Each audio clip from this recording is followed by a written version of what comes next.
ang aking pong ibabahagi sa inyo, tunay nga po na nakapagbibigay ng inspirasyon sa bawat isa sa atin. Ang aking pong ibabahagi, may topic na pamagat na si Jeremiah. Ayan po. Sino po ba nakakakilala po rito kay Jeremiah? Amen. Ang dami natin nakakaalam. Praise God. Yun po, no? Yan po. At yung aking pong topic ay aking pong kinuha. Bago ko pala sabihin, nag-open ako ng Bible. Sabi ko sa Panginoon, Lord, help me na bigyan mo ako ng i-message ko sa Sabat. Sabi ko, i-guide mo ako, bigyan mo ako ng sign kung ano po bang aking isi-share na message. Pag-open ko po ng Bible, nag-pray po ako. Pag-open ko ng Bible, napadpad po ako sa Jeremiah. Tapos, nung binasa ko po yung verse ng Jeremiah, para pong nawindang po ako, parang paano ko ba ito sisimula? Yun po mga kapatid. Sabi ng aking may bahay, i-try mo pa maghanap sa iba. O kaya try mo naman i-open yung pinamigay sa inyo ng Elder Digest. Malay mo naman meron siya na nakikita ka na mas applicable, na mas kaya mo. So, in-open ko ngayon ng Elder Digest sapagkat simula na pinamigay po yun, hindi ko pa po yun na-open. Kaya, tinry ko pang i-open. At pag-open ko po, Jeremiah din po ang aking pong nabuksan. Kaya, sabi ko, talagang ito yata siguro talaga ang nais ng Panginoong ibigay sa akin na i-message ko po sa atin lahat. Kaya nga, nung aking pong binasa, ay tunay nga po talaga na napakaganda po ng kanyang story. Kaya, ang aking pong pinamagatan na aking ibabahagi sa topic po na Jeremiah ay call to serve. Ayan po mga kapatid. At yun po ay kinuha ko sa Elder Digest. Ayan po mga kapatid.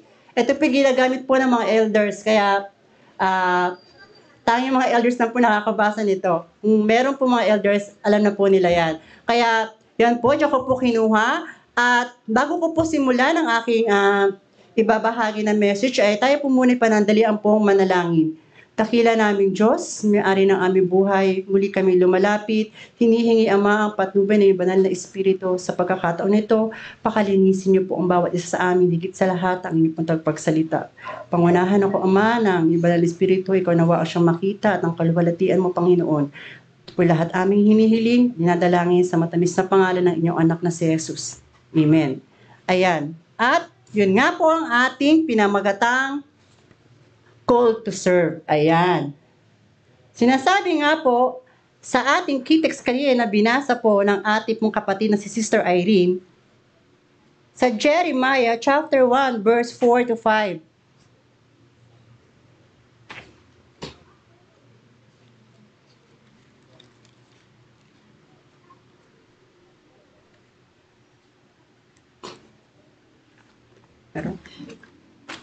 Ayan. Okay, yan na po pala.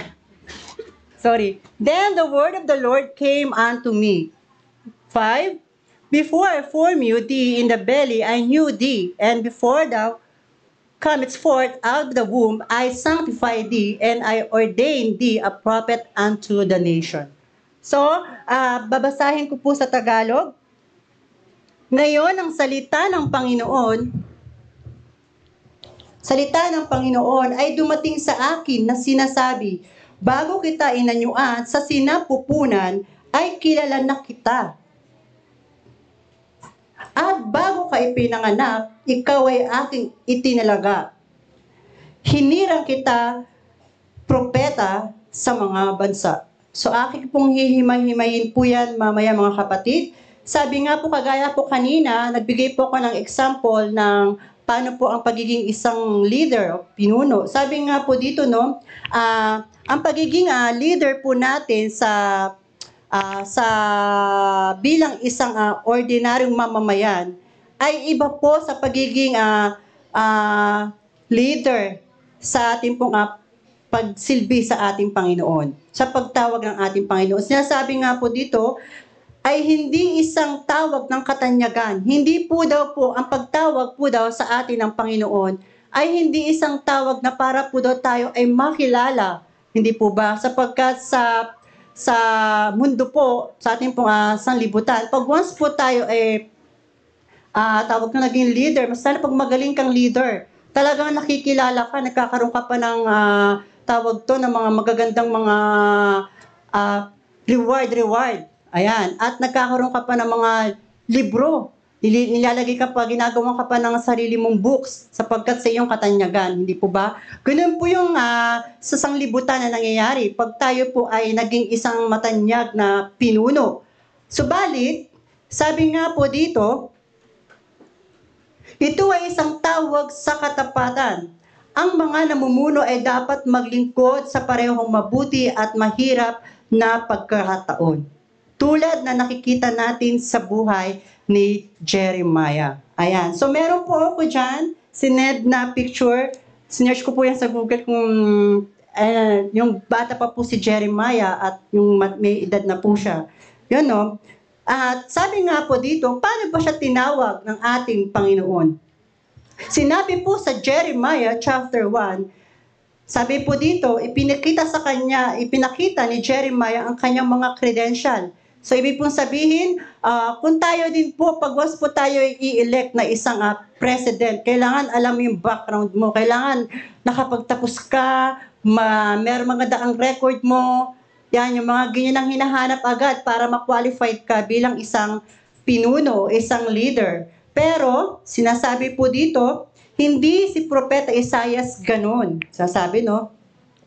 Siya ay, sabi, hindi siya isang propeta na inuupahan. Hindi rin siya sinusunod upang sa estilo ng pag-iisip. Ibig sabihin, hindi rin po siya yung nakikisang-ayon lang sa kaisipan ng sanlibutan. Sabi po, ang kanyang bukasyon bilang isang propeta ay sa pamamagitan ng banal na komisyon. Ibig pong sabihin, tinawag po siya ng Panginoong banal para maging isang propeta. Ayan po. Kaya malayo po ang ibig pong sabihin ng kanyang pagtawag ng ating Panginoon. Sabi nga po, no, ang pangunawang ito na napagtawag ng Diyos, ang siyang nagtulak sa kanyang pagiging isang ministeryo. Ayun. Kaya yun po yung naging way para po siya ay maging isang manggagawa ng ating Panginoon.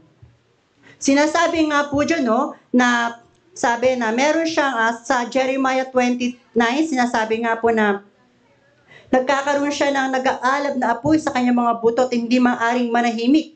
Ibig pong sabihin na meron po pala siyang meron na po talaga siyang gift ng ganon, na meron po siyang tawag to, dedicated na makapaglingkod sa ating Panginoon, pero hindi pa po yun na i-enhance sa kanya. Sabi nga po sa Jeremiah chapter 1 verse 5, bago man siya pinanganak, sabi, nilaya ng Diyos na punan si Jeremiah ang katungkulang propetiko. Yan, sabi nga. Sabi po na, ibig sabihin, bago pa siya, nasa sinapupunan pa siya ng kanyang ina, meron na pong nakalaan talaga sa kanya na magiging isa po siyang prophets. Ayan. So, ibig pong sabihin, bawat po isa sa atin po pala, kilala ng ating Panginoon at alam niya kung ano ang ating misyon. Sabi nga po, no, naglaan ng isang lugar para sa tungkulin at responsibilidad sa kanyang plano para sa kaligtasan ng sangkatauhan at ang ating hangarin sa buhay ay hanapin at maging masunurin sa Diyos para sa atin. So, ibig pong sabihin, sapagkat sa bayan ng bansa ng Israel, siya ay tinawag ng ating Panginoon para pamunuan ito. At dahil nga po doon, siya ay nakitaan ng Panginoon. Sabi nga po dito, no? Sinasabing, bago kita inanyo, ay sinapupuna, ay kilala na kita. Nagbigay ka, sabi niya, nagbibigay kay Jeremiah na isang bagong pananaw. So, dahil po doon sa kanyang nabasa na dahil sa Panginoon, yun ay nagkaroon sa kanya ng pananaw para magpatuloy siya sa nais ng Panginoon para sa kanya, sa mga plano sa kanya ng Panginoon. Sabi nga, no, meron siyang sariling plano para sa kanyang sarili, pero hindi niya binigyan ng panahon yon. Mas inuna niya ang pagtawag sa kanya ng Panginoon. Sabi nga dito sa Jeremiah chapter 5, kanina, inanyuan kita, sabi, binabanggit dito ng Diyos ang kanyang pangangalaga sa paghulma kay Jeremiah. So, napakaganda sa pagkatunay nga po na talaga na tayo po habang nasa sinapupunan po tayo po pala talaga iniingatan ng ating Panginoon. Katulad ni Jeremiah na pag ang Diyos ay meron talagang plano para sa iyo, talagang iingatan ka, hindi ka pa man pinapanganak, talagang isi-save ka na agad ng Panginoon. Ando doon na agad ang protection niya para sa iyo. Like Jeremiah. Sabi nga po, no, hindi aksidente na nagkaroon si Jeremiah ng ganong sensitibong likas. So, ibig sabihin, ipinagkaloob talaga na sa kanya ng Panginoon yun. Sabi, sa gawa ng kamay ng Diyos para sa kanyang gawain, bigay ng Diyos, angkop siya sa layunin ng Diyos. So, ibig pong sabihin, ay talagang nakatalaga siya, talagang para doon talaga siya sa paglilingkod sa ating Panginoon. So, sa pamamagitan po ng halimbawa ni Jeremiah, atin po din yung mahahantulad sa panahon po din natin ngayon. Sinasabi po dyan, no, na sinasabi natin na hindi tayo qualified sa ating pong paglilingkod sa Panginoon. Pero, ang ating Panginoon, alam niya na kung saan ka talaga ilalagay at saan para saan ka. At dahil kahit anong gawin mong tanggi, kung talagang ikaw ay nakalaan na para maglingkod sa ating Panginoon, darating at darating talaga na kukunin ka ng ating Panginoon para maglingkod. Tatawagin ka talaga. At ganoon din si Jeremiah. Sabi nga po, no, sabi po dito, hinirang, ayan, at kabanalan, at higit sa lahat, kabataan. So, ibig pong sabihin, si Jeremiah po pala ay isang bata pa. Kaya natutuwa rin po ako, no, sa ginawa po ng ating pong mga kabataan sa pamumuno ng kanilang Voice of Youth. Sapagkat talaga nadudun po yung mga kanilang mga kasigasigan sa kanilang paglilingkod sa ating Panginoon. No. Kaya nga sinasabi po dito na si Jeremiah po pala ay isa pang bata. Bata pa po siya pero naglingkod na siya sa Panginoon. Sabi nga po, no, na nandoon ang kanyang kabanalan at siya itinilagana bilang isang manggagawa ng ating Panginoon sa bayan ng Israel. Ayan. Sabi nga, binigyan siya ng mga signs kung ano ba ang kanyang mga gagawin bilang isang pagtawag sa kanya ng Panginoon. Una po dyan, sinabi po sa Jeremiah chapter 1 verse 11 to 13, sinasabi po dyan, ang sabi nga po dyan na,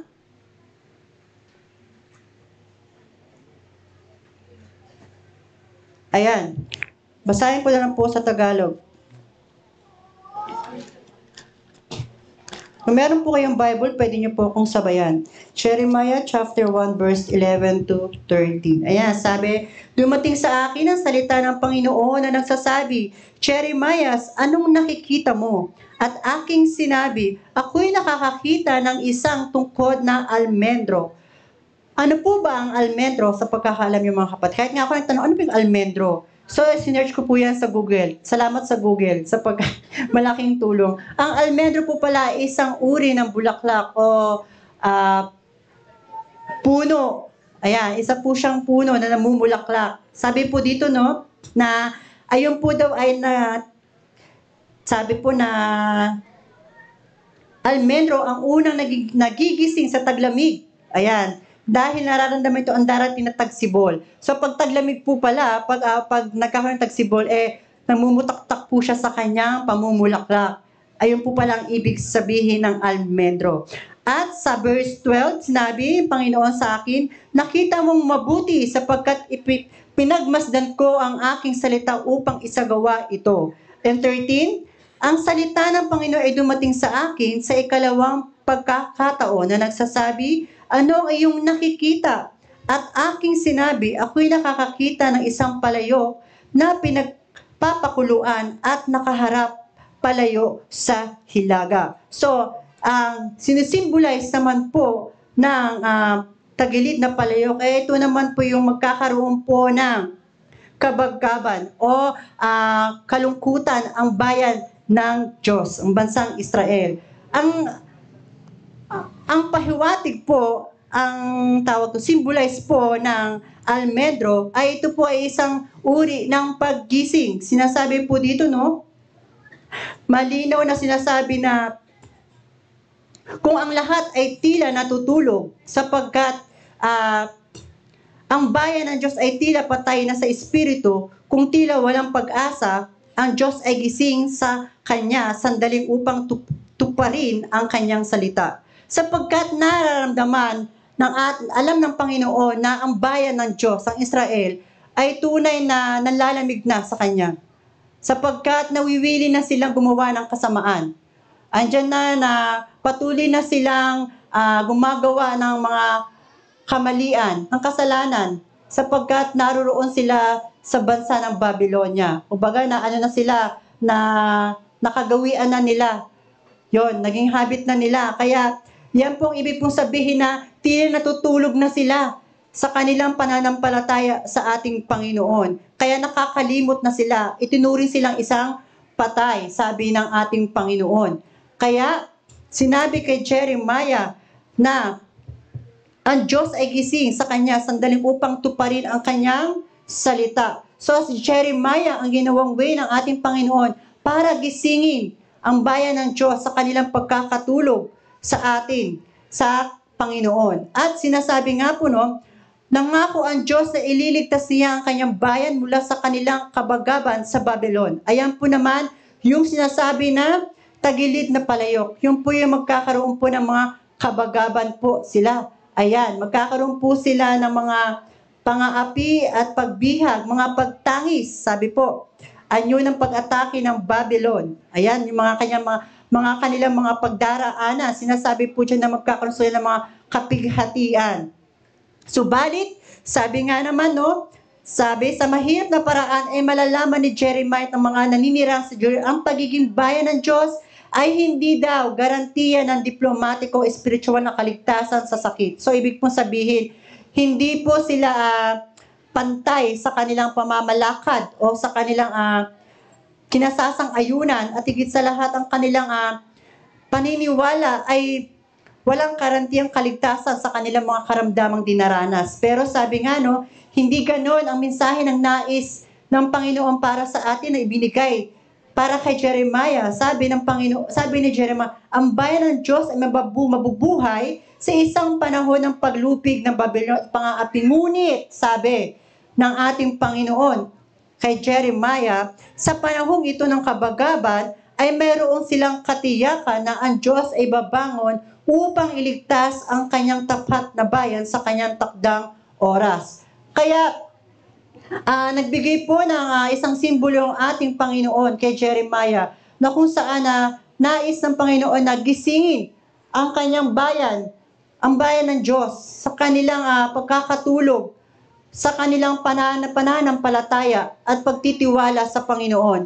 At higit sa lahat, ay dadana sila ng mga kabagaban at ng mga kapighatian. At yun ang nais ng Panginoon na kanilang makita at huwag silang magkaroon ng kawalan ng pag-asa sapagkat, sabi nga po dito, katiyakan na ang Diyos ay babangon upang iligtas ang kanyang tapat na bayan sa kanyang takdang oras. Sabi po, may plano po ang ating Panginoon. Ibig sabihin, may plano po ang Diyos para po sa kanyang bayan, sa bayan ng Israel. Hindi po alam nila kung kailan, pero meron po ang plano sa kanilang Diyos. Pero hindi po sila nakapag-antay. Dahil nga po nandun po sila sa Babylon, napamuhay na rin po nila at nakasanayan na po nila ang paggawa ng kasalanan. Sabi nga po, ano bang ginawang ministeryo ni Jeremiah? Sabi po dito, bago natalo ang pananakop ng Babylon sa isang pananakop sa lugar, sinasabi po dito na ang hilagang 10 tribo ay tinangay ng mga Assyrian. Ang katimugang kaharian ng Judah ay pumaling sa pagitan ng mabuti at masamang hari. Ayan, so nagkaroon po ng mga pag-aagawa ng mga teritoryo. Andyan po yung Assyrian, sinakop po yung Judah, at ang Babylon naman po ay sinakop naman po ang bansang Israel. Ayan, kaya nga po, sinasabi po dito, nang matapos ang pamumuno ng masamang paghahari ni Manasseh, ayan, dun dumating ang dalawang may takot sa Diyos. Una na po dyan ay si Jonas at si Jeremiah na atin po ngayong pinag-aaralan. Unahin po muna natin si Josiah. Siya po ay naging isa agad leader sa kanilang bayan, sa kanilang bansa. Sa anong edad? 8 years old pa lang, mga kapatid. Naging na siya, pinuno na siya agad. Hindi po ba? Ang babata pa po nila, pero nagiging leader na sila. Kaya nga po, totoo po talaga, no, kapag once tayo po tinawag ng Panginoon, hindi siya sabihin natin na, hindi, bata pa ako, wala pa akong alam. Ha? Hindi ko yan kaya, hindi ko alam yan. Di po ba? Pero pag ang Panginoon sa atin ang tumawag, eh wala pong imposible. Sabi nga po. Sabi po dito na sa pagkakaupo po ni Josiah sa trono bilang isang leader na 8 taong gulang, naging po siya, nagre-reformang hari. At kilalang reliyosong kasigasigan sa kabanalan. So, ibig po religious leader po talaga siya. At talaga'y banal po talaga po siya, no? Kinikilala siyang banal sapagkat isa po siyang religious leader. Sinabi po dito, nilinis niya ang lupain ng mga Diyos-Diyosan. Lahat po ng mga naunang pinuno na namuno ng hindi maganda, ay kanya pong lahat yun nilinis, inayos. Sabi nga po, sinira ang mga okultismo, inayos ang templo, at pagkatuklas ng isang scroll na paglalaman ng tipan, ang aklat ng Deuteronomo. Ayan. So, ibig po sabihin, talagang nagkaroon po ng reformasyon. Nagkaroon po ng pagkakabahagi. Ayan, at pagbabago. Sinasabi po dyan, sa 13 taon ni Josiah, doon tinawag ng ating Panginoon si Jeremiah. At alam niyo ba, mga kapatid, kung saan galing lugar si Jeremiah? Siya po ay nakatira sa Anaton. Ayan. Meron po akong picture dyan, if I mistaken. May picture po kanya na Anaton. Isa pong lugar po yun, na kung saan, yun po ay medyo malapit sa Jerusalem. Ayan. At yun po daw ay sabi po, yun po yung isang lugar kung saan po doon, yun po ang lugar ng mga saserdote o mga kaparian. At doon po pinatapon po ni Solomon si Abiatar na kanya pong angkan. Ayan. At sinasabi po dyan, 2 milya ang layo mula sa Jerusalem ang bayan ng Anaton. Yun po yung lugar ng mga kaparian at sa mga tinatawag po ng lahi ng mga saserdote. So, ibig po sabihin talaga, lumaki din po pala siya na isang relihiyoso. No? Maka-Diyos at may kabanalan. Sapagkat syempre po, mga kaparian ang kasama niya at mga banal. Kaya may alam na po siya. At habang maliit pa po siya, nakakagista niya na po lumaki na alam niya na po kung ano po yung mga gawain ng mga pagkapari at ng mga pagkasardote. Sabi nga po, at kaya, kaagad na pagkatapos ay tawagin, inatasan ng Diyos si Jeremiah na pumunta sa lugar ng Jerusalem. Ayan. So, nandun na po yung sinasabi po kanina na isinugo. Ayan na po yon. Kanina, hinirang siya, di po ba? Pinili po siya sapagkat nanggaling po siya sa sinapupunan ng kanyang ina na kung saan talagang iningatan siya. Inilaan talaga siya para sa gawain ng Panginoon, para sa kanyang bayan ng Diyos. At sumunod, isinugo na siya. Ito na po yun. Pangalawa, sinasabi po dyan na inatasan na siya ng Diyos na pumunta sa Jerusalem. Ano pong gagawin niya sa Jerusalem? Ipahayag ang mensahe ng Diyos. Ayan po ang kanyang misyon. Bilang pagtawag sa kanya ng ating Panginoon. Sabi nga po sa Jeremiah 11:16, basahin natin 11:16. Buti na lang, mabilis ang aking projector. Diyan po sa 11:16. Ay, 11:6 po pala. Sinasabi po dyan,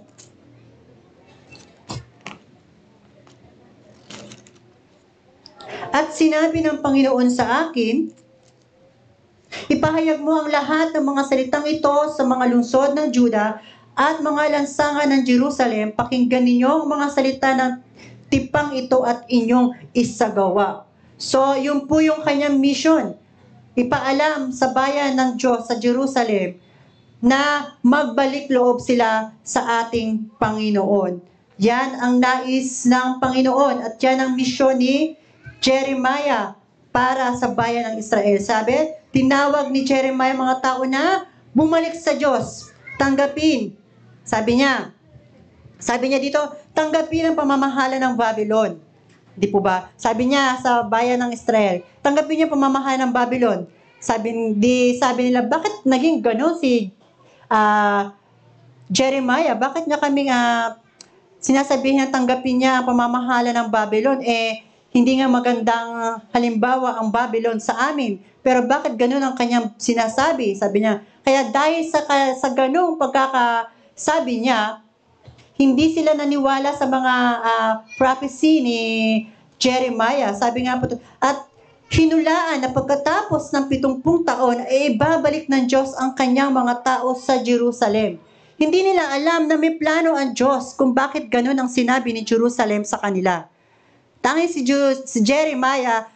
Jeremiah lamang ang nakakaalam kung bakit ganun ang pinarating ng Panginoon sa kanya at sabihin sa bayan ng Israel. Sabi nga po dito, at dahil doon, binansagan siya isang traidor at naharap sa matinding pagsalungat sa kanyang buong ministeryo. Dahil doon, nagkaroon po ng kanilang, nagkaroon na ng hindi magandang pagkakaunawaan, nagkaroon na ng kaguluhan, dahil nga sa kanyang sinabi na yun, hindi sila agad naniwala, sapagkat naniniwala sila na si Jeremiah hindi ganun ang kanyang pag-uugali. Pero bakit ganun ang kanyang sinabi? Sabi nga po dito, naglingkod siya sa loob ng 40 taon.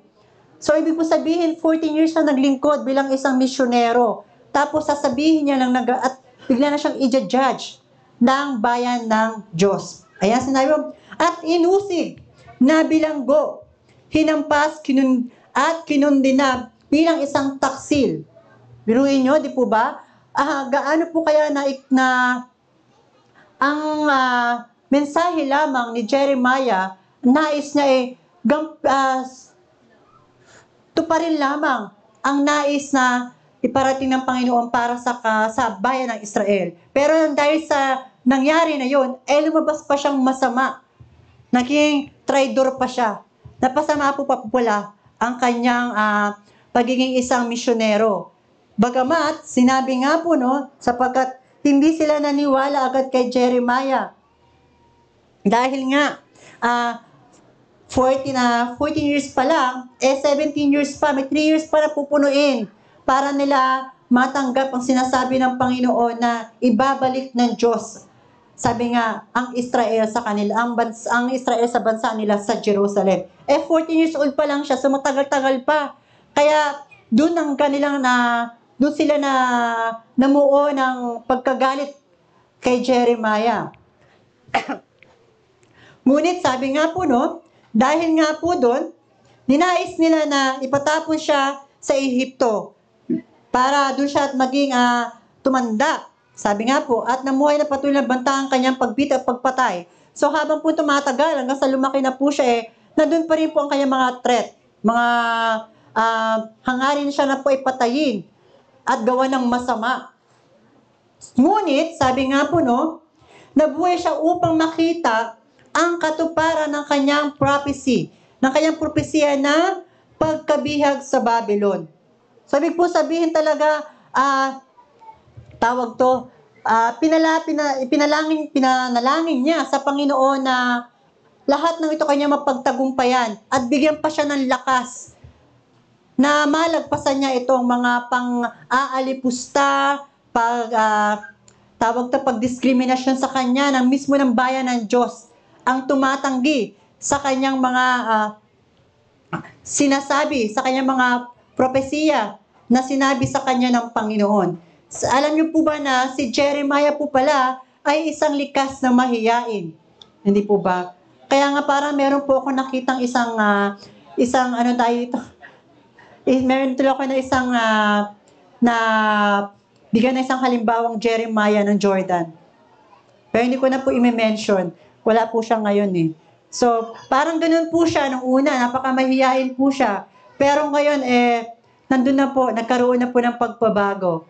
Yan, nagkaroon ng changes. Naging masigasig na po siya. Ayan. Kaya, nawala na po yung kanyang pagiging mahiyain. Ayan. Kaya yun po, sinabi nga po, no, dahil po doon sa kanilang ginawa kay Jeremiah, sinasabi po sa Jeremiah chapter 15 and 17, and chapter 20 and 10, sinasabi po dyan sa Jeremiah chapter 15 and 17, tumangis siya sa bayan ng Diyos. Umiyak siya, nalungkot siya. Sapagkat ganun ang pagtrato sa kanya ng bayan ng Diyos. Subalit, ganun pa rin ang kanyang pagdadalamhati sa kanila dahil sa kanilang pagtuligsa, pagtalima sa nais ng Panginoon para sa kanila. Sinasabi po dyan yan. Sinasabi po sa Jeremiah chapter 15 verse 17. Sabi po dyan,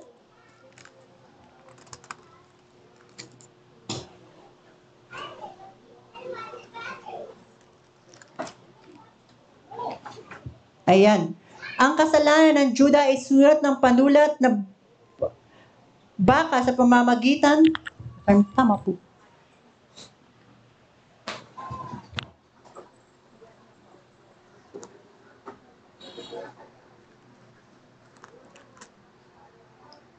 Okay po, ayan. Not rejoice, I sat alone because of thy hand, for thou hast filled with me indignation. Ayan po. Sinasabi po dyan na hindi po daw siya naupo doon para magsaya. No.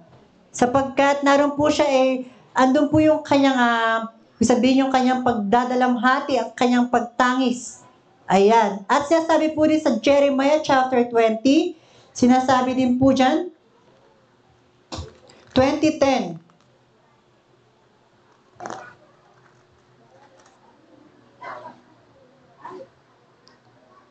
Ayan, sapagkat narinig ko ang marami na bumubulong, ang kilabot ay nasa lahat ng panig. Batikusin natin siya, batikusin natin siya. So, dito po talaga ang pag-discriminate sa kanya. No? Talagang masasakit na mga salita sa kanya sinabi. Ang wika na lahat kong kaibigan na nagmamatsyag sa akin pagbagsak. Marahil siya'y madadaya kung magkagayon madadaig natin siya at tayo makakaganti sa kanya. So grabe talaga, no? Grabe talaga ang pagkagalit ng bayan ng Diyos sa kanya. Dahil nga sa prophecy na kanyang ibinahagi sa kanila, na sinabi sa kanila. Sabi nga po, no, nung dumating na yung time na bumagsak na ang Jerusalem, sinabi po ng pinuno ng Babylon na si Nebuchadnezzar, inalok po siya na bumalik. Napiliin niyang ang bansa ng Babylon. Sabi po ng bayan ng Diyos at ni Nebuchadnezzar. Sapagkat para po daw doon ay mabantayan siyang nababuti at manatili. Sabi po, sabi nga po, manatili sa nalabi ng bayan ng Diyos sa bugbog na Juda. So, yun po sabihin,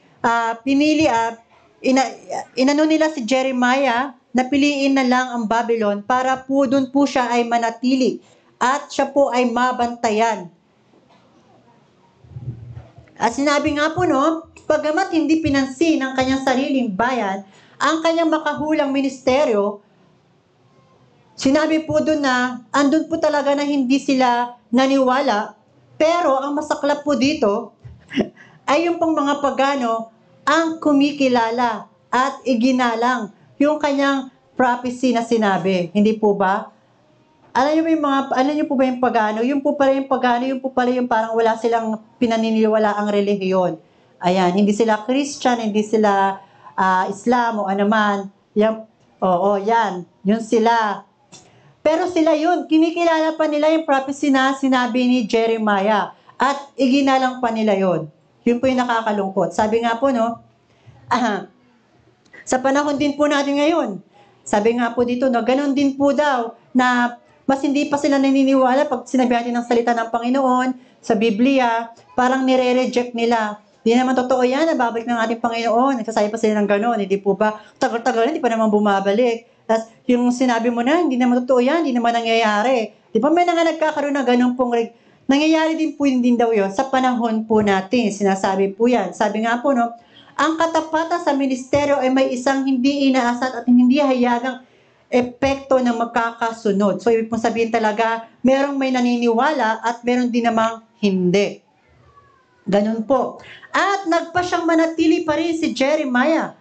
Hindi po ba? Sa bayan ng Diyos sa Babylon. At sinabi po niya, bagamat hindi sumang-ayon sa bayan ng Diyos, tungkol sa lahat ng mga bagay, hindi lumayas si Jeremiah sa kanila. So patuloy pa rin si Jeremiah talaga na kapiling nila. Kahit anong gawin nilang pagbabatiko sa kanya, pagtutuligsa, kahit anong pang-aaway, hindi pa rin sila iniwan ni Jeremiah.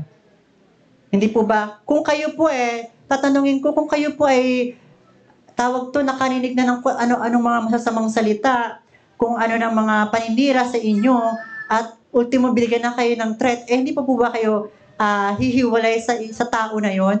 Ano po sa palagi sa palagi ninyo, no? Hindi man tutulog ka pala ng mahimik, papatayin ka na pala Hindi po ba, mga kapatid? Pero siya, hindi po siya ganon. Bakit po kaya?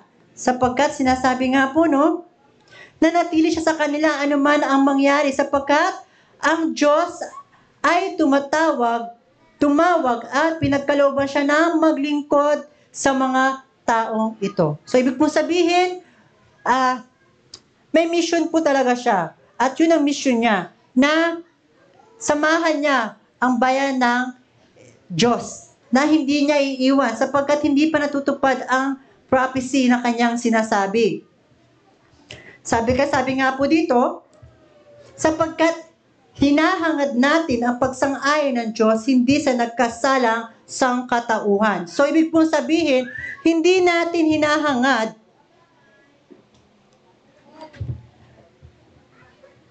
na hindi tayo sumang-ayon sa ating Panginoon, sapagkat mas dapat nating hangarin na ang Panginoon ay sumang-ayon sa atin. Kaya nga, di ba, thy will be done. Ibig sabihin, naway kalooban mo, Panginoon, ang siyang mangyari, hindi ang aking kalooban. Hindi sa ang taong makasalanan, hindi sa bayan ng makasalanan siyang tumitingin ang ating Panginoon, kundi yung ating pagtugon sa ating pagtawag, sa ating paglilingkod. Yun ang gusto ng ating Panginoon. Yun ang dapat daw po nating hangarin, asamin, na tayo makapaglingkod sa Kanya. Yun. Kaya nga, ano ba ang mensahe ni Jeremiah para sa bayan ng Israel? Sabi po yan? Sabi po ang bayan ng Diyos ay dadaan sa isang kakilakilabot na panahon ng kabagaban. Ayan po yung kanyang sinabi kanina sa kanyang mga propesiya. Ngunit sa paglaon na ililigtas sila ng Diyos. Kung nais ng bayan ng Diyos na mamuhay sa darating na panahon ng kabagaban at maranasan ang pagliligtas ng Diyos, kung gayon, ang bayan ng Diyos ay nararapat na ano daw gawin? Dapat po na magsisi sa kanilang mga kasalanan at bumaling ng may pananampalataya at pagsunod sa ating Panginoon. So, ayan po yung nais ng Panginoon sa bayan niya.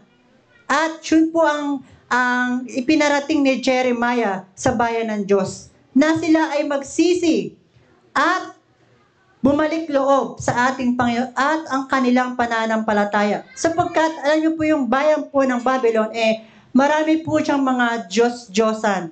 At talagang, kumbaga, sabi nga po, no, mga ano sila, sa new generation, parang mga high-tech, no, talagang, pag ano ka, mapasama ka doon na hindi ka matatag sa iyong paninindigan, sabi nga, no, sa iyong nakagisna. Pag napagawi ka na sa lugar na yon, syempre, para madali ka nang maakit. Dahil nga naman, napakaganda talaga. Hindi po ba? At madaming mga magagaling, matatalino, ayan. Kaya, ultimo, kahit yung mga bayan ng Diyos madaling naliligaw. Ayan, hindi po ba? Ay, yun ang sabi ng Panginoon kay Jeremiah. At yun ang sinabi ni Jeremiah naman para sa bayan ng Diyos na magsisi sila sa kanilang mga kasalanan at bumaling uli sa Panginoon na may pananampalataya at pagsunod. So, kailangan po daw nila munang magsisi. At pagkatapos nilang magsisi, dapat po daw sila ay manampalataya at pagkatapos ay sumunod sa Panginoon muli. Kung paano sila nasa Jerusalem ang kanilang ginagawa, ngayon ay dapat ganoon din po daw ang kanilang gawin kahit po daw sila ay nasa bansa ng Babylon. Sabi nga, tinawag ni Jeremiah mga tao na lumayo sa isang mababaw na relihiyon patungo sa isang tunay na malapit na paglakad kasama ng Diyos. So, ibig po sabihin, marami po talagang naligaw. Yung dating nasa tamang daan, nasa maling daan, napunda. Ayan po. Kaya mag-iingat po tayo, mga kapatid. Sabi nga po noon, itunuro niya ang spiritual na kasamaan ay nagmumula sa isang masamang puso. Sabi pong sabihin, nadaya po ang kanilang puso. Sinasabi po yan sa Jeremiah chapter 17 verse 9. Sabi nga po dyan,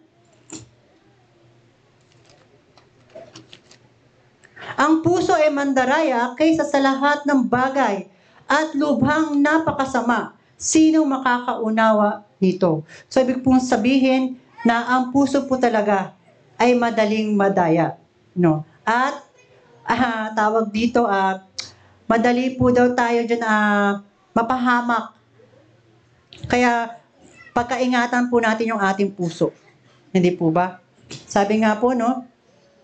Kagaya nga po sa sinabi po ng prayer ng ating kanina, na namuna sa ating prayer, na linisin po daw ang ating mga puso. Ayan, sapagkat kung walang bagong puso, ang masasama ay mananatiling masama. So yun na nga po yun. Magiging habit na nila. May enjoy na nila ang paggawa ng masama. So nakakalungkot. Talaga,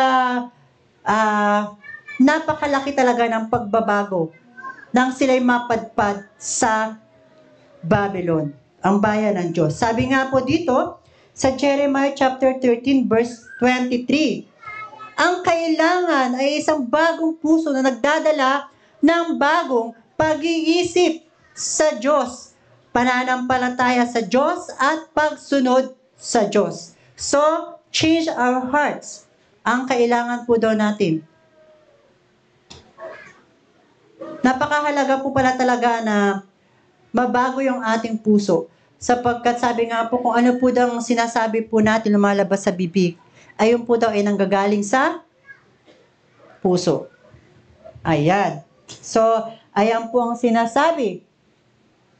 Napakalinaw po dyan. Ayan.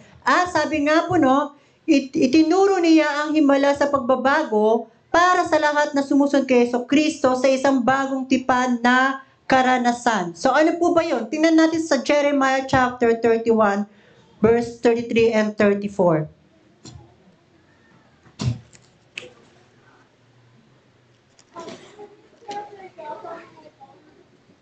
Basahin ko po yan sa Tagalog.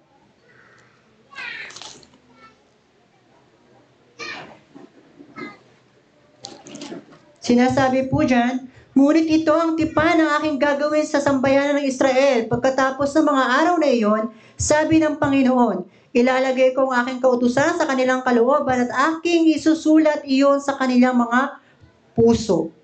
So napakalinaw nasa kanilang mga puso. At ako'y magiging kanilang Diyos at sila'y magiging aking bayan. Ayan. At verse 3, at hindi natuturuan ng bawat isa sa kanila ang kanyang kapwa, at bawat tao ang kanyang kapatid na magsasabi, kilalanin mo ang Panginoon, sapagkat ako'y makikilala nilang lahat mula sa pinakahamak sa kanila hanggang sa pinakadakila.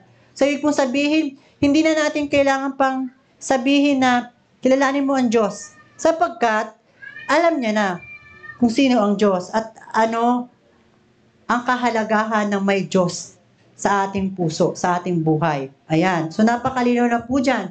Sapagkat patatawarin ko ang kanilang kasamaan. So, ibig po sabihin, nandun po yung forgiveness ng ating Panginoon. Kahit gaano kalaki ng iyong kasalanan, ipatatawarin po daw tayo.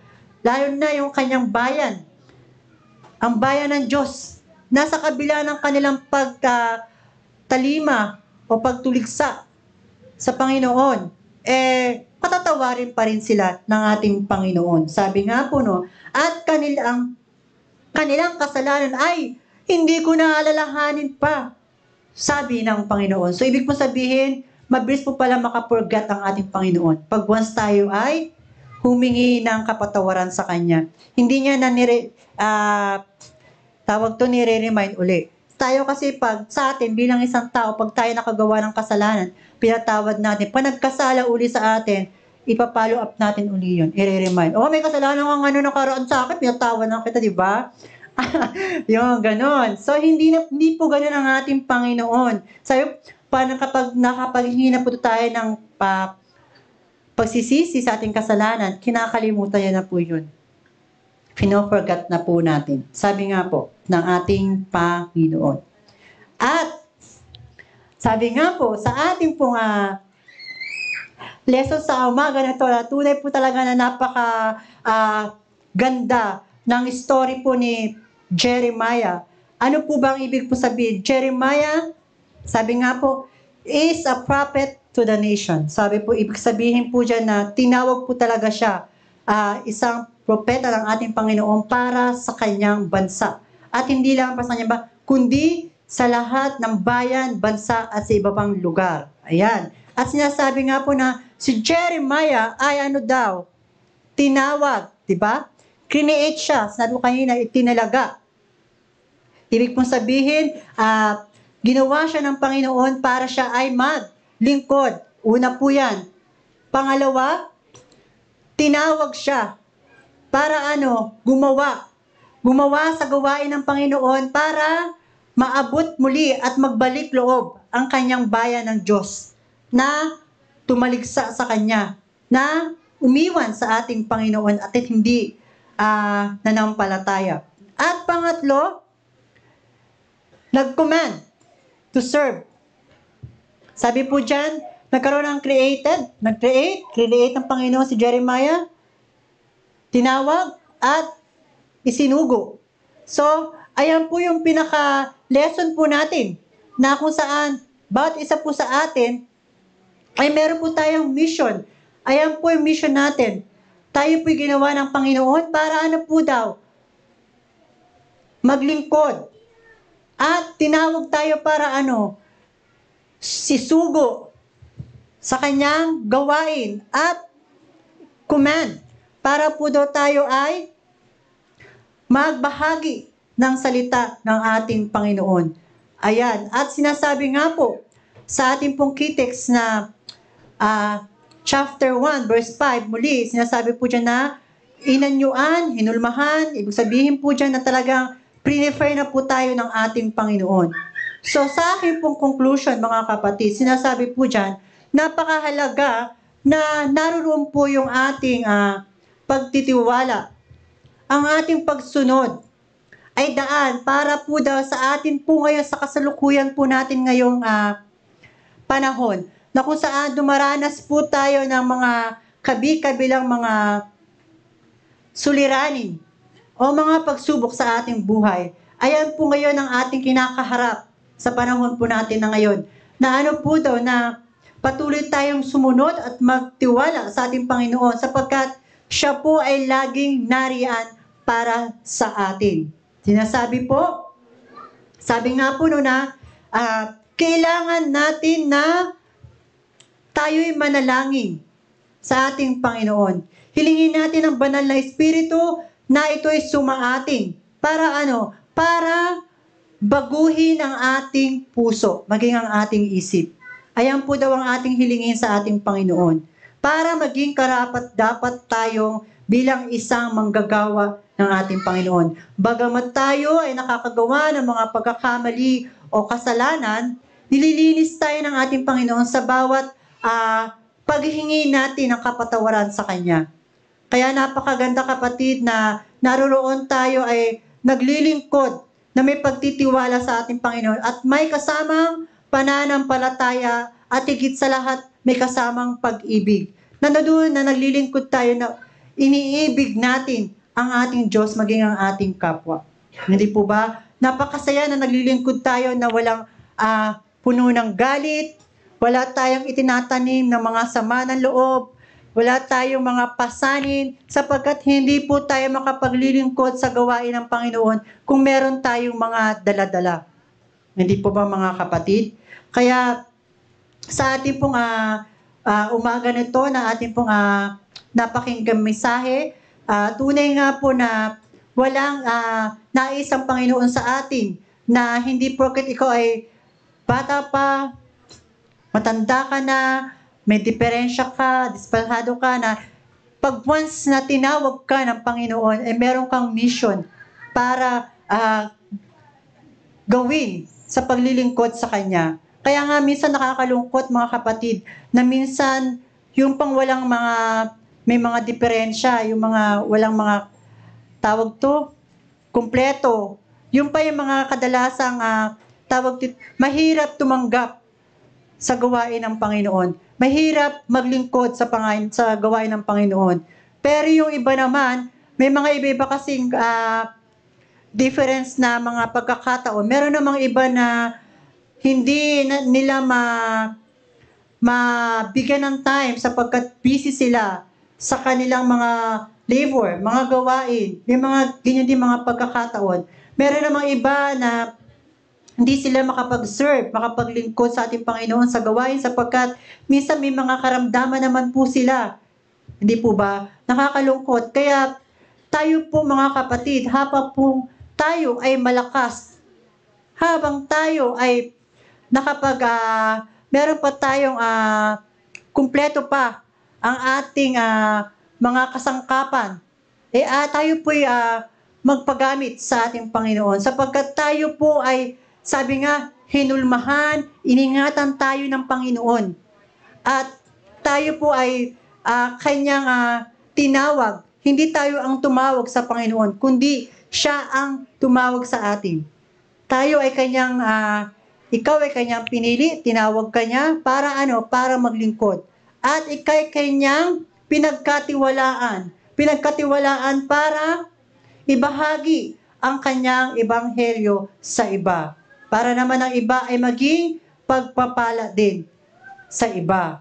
Ganun lang din po yun mga kapatid. Kaya yung pong nais ng Panginoon sapagkat ayaw niya na ni isa sa atin ay mawaglit. Gusto niya lahat tayo ay makasama sa kanyang ikalawang pagbabalik. So, sa kahuli-hulihan ng aking pong binahagi, nais ko pong iwan sa inyo ang mababasa sa Jeremiah chapter 1 Jeremiah chapter 31 verse 11 to 13.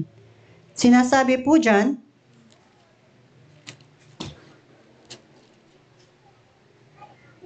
sapagkat nalalaman ko ang aking mga panukala para sa inyo, sabi ng Panginoon. Mga panukala para sa ikabubuti. Napakalinaw. Sa ikabubuti po pala natin pag ang Panginoon po natin ang siyang tumawag sa atin. At hindi sa ikasasama. So napakalinaw po yan. Kaya kapag po daw tayo ay naglilingkod at tinawagan tayo ng ating Panginoon, ay yun po daw para sa ikabubuti po daw natin. At hindi sa ikasasama.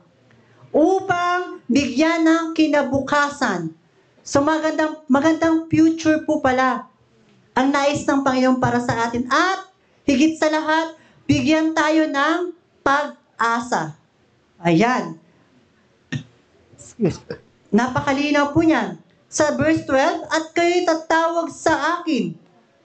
At kayo'y lalapit at dadalangin sa akin at diringgin ko kayo. Napakalinaw po. Kung tayo po daw ay mananalangin sa ating Panginoon, diringgin po daw niya tayo. At 13, napakahalaga po nito, hahanapin ninyo ako at matatagpuan. Saan po daw? Kapag hinanap ninyo ako ng inyong buong puso. So it means, nasa puso po talaga. Dapat natin po itong ingatan sapagkat dyan po natin matatagpuan ang ating Panginoon. Marahil kumakatok po yan sa atin ngayon, mga kapatid. Kaya napakasaya na kung tayo nakapaglilingkod sa ating Panginoon at meron pong kagalakan sa kalangitan kapag nakita niya ang isang makasalanan ay muli nagbalik loob at naging isang lingkod. Kaya nga po mga kapatid, ngayong umaga ito, tatanong kayo ng ating Panginoon, sino po ba dito ang nais na maglingkod sa Kanya? Tulad ni Jeremiah. Maaari po bang tumayo kung sino pong nais na maging isang lingkod ng ating Panginoon?